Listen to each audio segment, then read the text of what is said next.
गुरुग्राम के शमा रेस्टोरेंट में जमीन पर अवैध कब्जे को लेकर पूर्व सरपंच बीरू और पीड़िता भतेरी देवी ने प्रेस वार्ता आयोजित की। पत्रकारों को संबोधित करते हुए बीरू ने कहा कि पीड़िता भतेरी देवी मेरे गांव की रहने वाली है और हमारी पड़ोसी भी है। कुछ दिन पहले पीड़िता मेरे पास आई और अपने आप बीती बताई। इनकी बात सुनकर मैं और गांव के कुछ लोग बजखेड़ा थाने में शिकायत देने पहुंचे तो वहां मौजूद एसएचओ मनोज ने उनकी शिकायत सुनना तो दूर बल्कि उनके साथ हाथापाई की और बिना शिकायत दर्ज किए वहां से भगा दिया। उन्होंने बताया कि पीड़िता की करीब 1700 गज जगह है जिस पर कुछ दबंग लोगों द्वारा कब्जा किया जा रहा है। इसी की शिकायत लेकर हम थाना गए थे और जहां एसएचओ ने उनके साथ दुर्व्यवहार किया। उन्होंने आरोप लगाया कि कहीं ना कहीं इस पूरे मामले में पुलिस की भी मिलीभगत हो सकती है।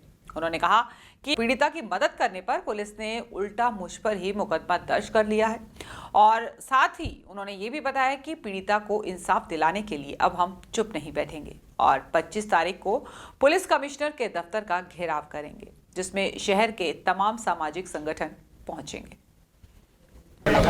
ये प्रेस कॉन्फ्रेंस इसलिए लिखी गई है कि हमारे गांव की भतेरी शर्मा विधवा है। उसकी दादालाई ज़मीन थी। उसकी दादालाई ज़मीन के ऊपर एसएचओ के संरक्षण से उस ज़मीन के ऊपर कब्जा कराया जा रहा है और ये मेरे पास आई थी।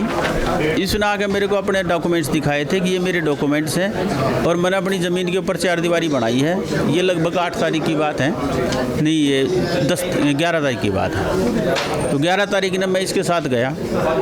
ये मुझे कहने लगी, मैं थाने में गई थी एप्लीकेशन लेके, मेरे को लोग दीवार तोड़ने लग रहे हैं। मैं दीवार की एप्लीकेशन ले गई थी, मुझे मेरी ना तो एप्लीकेशन ली, मुझे धमका के बजा दिया। उसके बाद ये मेरे पास आई, मैंने इससे बात करी, अपने सारे कागज़ दिखाए। कागज़ देखने के बाद फिर मैं इसके साथ थाने में गया।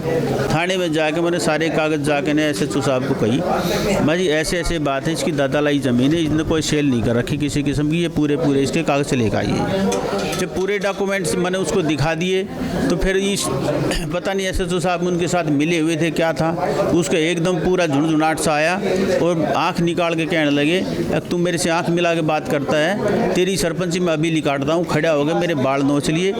वे रिकॉर्ड के अंदर सीसीटीवी कैमरे लगे हुए हैं, आप उस सीसीटीवी कैमरे के अंदर जांच कर सकते हैं, मैंने लिख के भी दिया था। उसके बाद अगले दिन वहाँ पे मेरे उसी टाइम उन्होंने मेरे से लिखवा लिया कि भाई मैं इसकी 4 दीवारी करा रहा था, जबकि मेरा प्लाट से कोई लेना देना नहीं था। मैंने एसएचओ को बोला तो मेरा कोई लेना देना नहीं है, ना मेरा प्लाट है ना मेरा मतलब, मैं सिर्फ इसकी मदद में आया हूँ। उसके बाद अगले दिन मैं जाके कमिश्नर का कंप्लेंट दे के आया था उसके खिलाफ।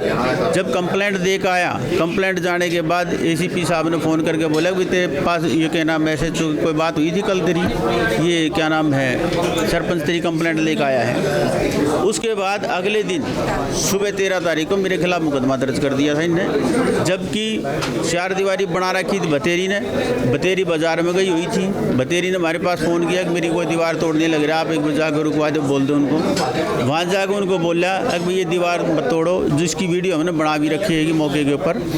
लेकिन जो हमारे आदमी वहाँ पे गए थे उनको ले जाकर थाने में बिठा के मुकदमा दर्ज कर दिया 8 लोगों के खिलाफ, जिससे कि ये हो जाए कि भाई ये ज़मीन के ऊपर मुकदमा, ज़मीन पर कब्जा करना चाह रहे थे, जबकि हमारा ज़मीन से कोई लेना देना नहीं है। हम तो सिर्फ भतेरी शर्मा की मदद के अंदर गए थे कि भाई इसके साथ अन्याय हो रहा था और मारा गोले। उसके बाद हमने धरना दिया था उस पर थाने के ऊपर और हमने 3 दिन का ये अल्टीमेटम भी दिया था, भाई 3 दिन में इसकी जांच करके एसएचओ के खिलाफ कार्रवाई की जाए, लेकिन अब तक उस पर कोई कार्रवाई नहीं हुई है। तो आज ये मैं कई सामाजिक संगठनों से मिला, मेरे साथ आए भी हैं, सबके साथ मिलकर ना बातचीत करके उन्हें सबने ये आश्वासन दिया था भाई अगर थाने के अंदर सामाजिक आदमी जाएगा और उसके बाल पकड़ के अगर हिलाना शुरू कर देंगे तो फिर इसका मतलब देश में इंसाफ बचा नहीं है। क्योंकि अगर किसी के साथ भी कोई भी छोटी सी भी दिक्कत होती है तो सबसे पहले क्या करता है, सरपंच के पास जाता है, नंबरदार के पास जाएगा, क्योंकि गांव में चाहता है आदमी अगर मुझे कोई संरक्षण मिले मैं थाने में जाऊंगा, नहीं तो उसके साथ बदतमीजी हो जाए कभी।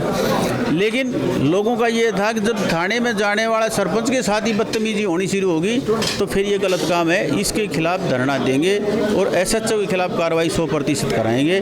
ये 25 तारीख की डेट रखी गई है धरने की। अगर उससे पहले सरकार कोई कार्रवाई कर देती, प्रशासन को कार्रवाई कर देता, एसएचओ सस्पेंड कर देता, यहाँ से ट्रांसफ़र कर देता है और उसकी जांच शुरू कर देता है, तो फिर ये चीज़ें रुक जाएंगी, नहीं तो 25 तारीख को धरना देंगे। अब आपको कितने सामाजिक संगठनों का सपोर्ट मिल रहा है? इसमें सारे सरपंचों से मिला, बहुत गांव के जो है सरपंचों से जाके मैं मिल के आया हूँ। अनिल पवार जी हैं, ये भी सामाजिक संगठन है। उषा सरोवा जी सामाजिक संगठन, मेरा अपना भी खुद का भी सामाजिक संगठन है। कोई 10 सामाजिक संगठन है और सारे सरपंचों का इसमें साथ मिला है।